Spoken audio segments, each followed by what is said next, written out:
Welcome to 5 Minutes of Momentum. These episodes are a short 5-minute burst of inspiration, motivation, and massive action. If you need that little kick up the butt to get things moving and to inspire you to take massive action, then every single Thursday I'll be sending you through a 5-minute episode to download, digest, and implement to finish your week off strong. Are you ready to get started? Let's go. Hey, welcome back to the podcast. Today I want to talk to you about one thing that you can do which will impact your earning potential by 20%.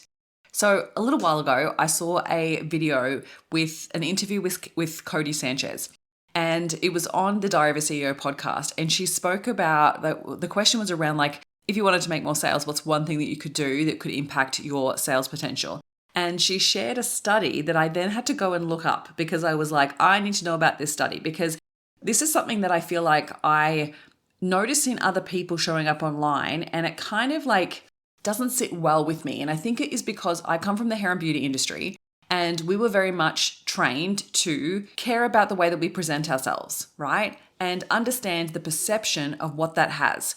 So, you've heard the whole concept of like first impressions matter, right? And how quickly people make judgments based on our first impressions. And then years ago, we had this kind of like trend that went around where it was like, show up as your authentic self online and no filter kind of element. And everyone started going down this avenue of like showing themselves with no makeup, no hair, like in their pajamas, like showing up really authentically and in the real and rawness of it, right? And I feel like this has kind of gone so far one other way. And I want to talk about it because I absolutely believe in what Cody Sanchez was sharing. She said that if you want to make more money, you need to wear makeup.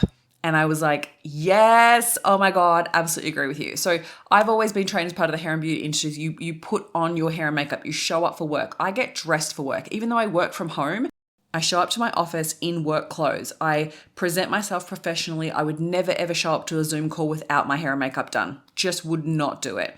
And it's not because I'm worried about people judging me or anything like that. It's actually because I respect the relationship that I have with my clients and the professional people that I work with, right? I work with business owners. And so if I showed up to a Zoom call and did not have hair and makeup on and looked like I, had made no effort, what would the judgment be, right? And it's not even just the judgment, it's the respect of the relationship. I'm showing up to help support the growth of their business and I haven't made any effort. And subconsciously that then creates a perception like, well, if there's zero effort there, where else is she showing no effort, right? And so it's the same thing with social media. If we show up that we have not put any effort into the way that we look, how are we building trust with our potential clients that are watching us to be like, oh, I trust that person to help me grow my business. I trust that person to put in effort to do a good job, right? And I think that there is, depending on the ideal client that you serve, right? I work with business owners, so that's what I feel is really important. And I'm going to cite these studies that I found about this that helped prove this with scientific evidence.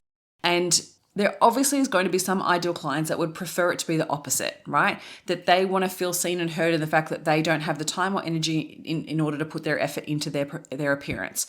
And that's okay. That's not my ideal client, and that's fine. So it also doesn't feel right for me. It doesn't feel authentic for me to show up with not putting any effort into my hair and makeup. So let's talk about the studies and what they found. So there was a paper published in 2011 in the Journal of Psychological Science.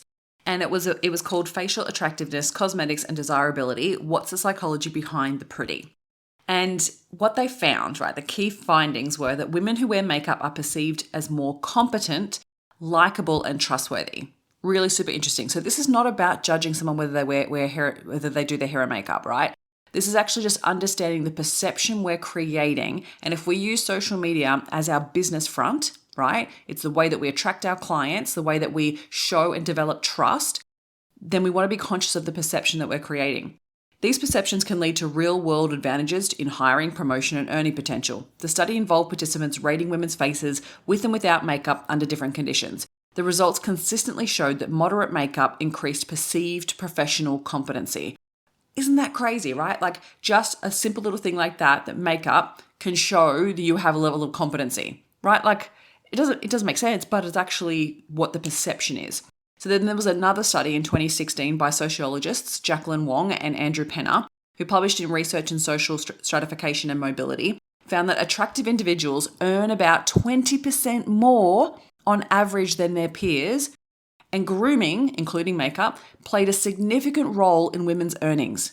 Isn't that insane? Like, isn't that crazy? But if you think about it, who you've invested in or who you look to online and trust, I want you just to go and do a little audit. Do they wear makeup and do they make some type of effort with their hair? And I guarantee you there is elements of that will be true. So there'll be a high percentage of people that you would look to that you trust that I guarantee you put effort into their presentation. So I'm sharing this with you because I want you to consider how you are perceived, and I want you to consider how you're presenting yourself online, because it does make a difference. And we don't have the excuses anymore of like, well, I don't know how to do my makeup, I was never taught. There is so many online tutorials that it is insane. And even like as I'm getting older, I'm starting to change my makeup style.